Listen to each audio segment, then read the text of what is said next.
Eu sou Mário Persona e essas são as respostas que eu dei aos que me perguntaram sobre a Bíblia. Você escreveu perguntando como seria o jejum bíblico, como nós deveríamos jejuar. Um dos versículos mais claros a respeito do jejum está na pergunta que o Senhor faz aos judeus.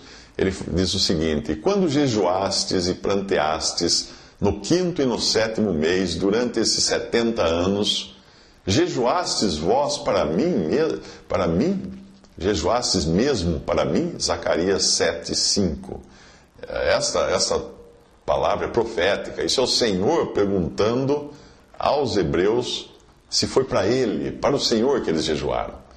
Eu creio que o jejum para o Senhor não é aquele em que nós deixamos de comer ou deixamos de fazer alguma coisa para termos mais comunhão com Ele, como se fosse a comunhão fosse um resultado desse jejum. Não, eu acho que é o contrário. Na minha opinião, é o contrário. Eu creio que é quando você tem tanta comunhão com Cristo, com Deus, que tudo mais, comer, beber, se divertir, qualquer coisa, passa para o segundo plano. Se você ler Isaías 58, você verá ali que o jejum verdadeiro é o despojar-se de si mesmo. Esse é o jejum verdadeiro. Em todo caso, o jejum verdadeiro é algo tão íntimo que se uma pessoa contasse a você como ela faz o jejum, já não seria um jejum sincero. Porque o próprio Senhor disse: tu, quando jejuares, unge a tua cabeça, lava o teu rosto, para não pareceres aos homens que jejuas, mas a teu Pai que está em oculto, e teu Pai que vem em oculto te recompensará. Mateus 6:17-18.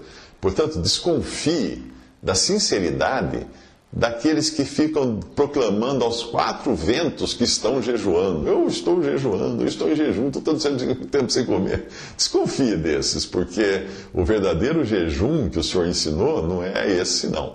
É aquele que nós fazemos em oculto e não deixamos ninguém perceber que nós estamos jejuando para o Senhor, não para os homens. Deus, olha que interessante, Deus não instituiu um jejum na lei dada aos israelitas. Procure na Bíblia. Nunca Deus falou assim: vocês vão ter que jejuar assim, assim, assim. Não.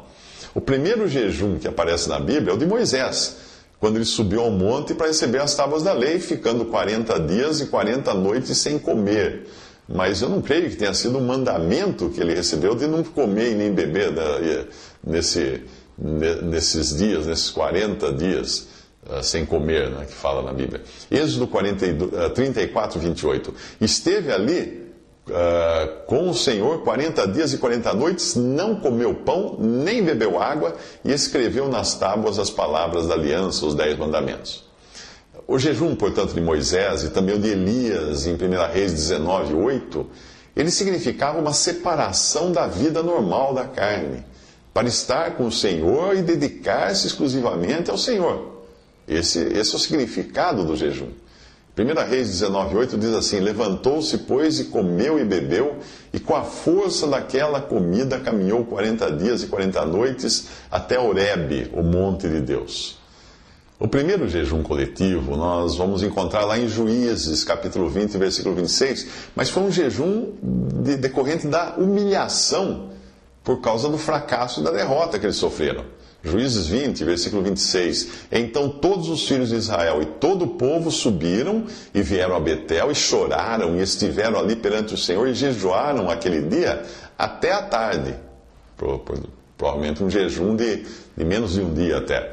A ímpia Jezabel também decretou um jejum em nome do seu marido Acabe nas cartas enviadas ao povo para dar um ar de religiosidade ao homicídio que ela estava prestes a cometer, e mostrou com isso que o jejum também pode estar conectado a atos de impiedade. Sim, não pense que todo jejum é um jejum de Deus e para Deus. 1 Reis 21, de 9 a 10. E escreveu nas cartas, dizendo: apregoai um jejum, e ponde Nabote diante do povo, e ponde defronte dele 2 filhos de Belial, que testemunhem contra ele, dizendo: blasfemaste contra Deus e contra o rei, trazei-o fora e apedrejai-o para que morra. Olha só, ela começa um ato de traição, de assassinato, de homicídio, com uma proclamação de jejum, para parecer que era religiosa.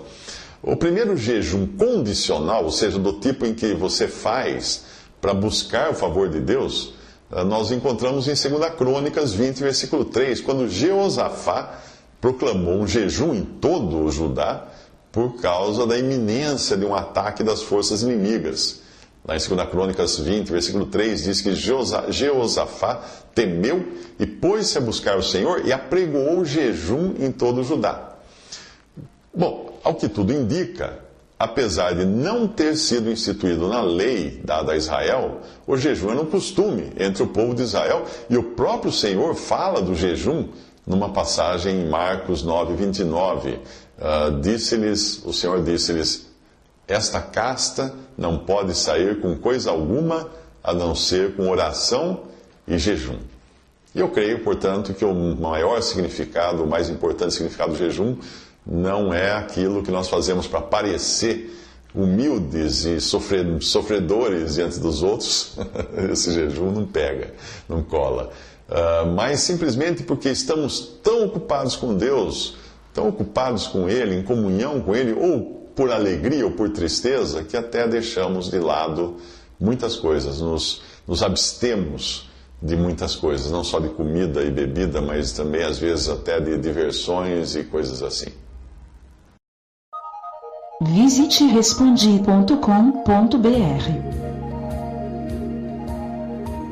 Visite 3minutos.net.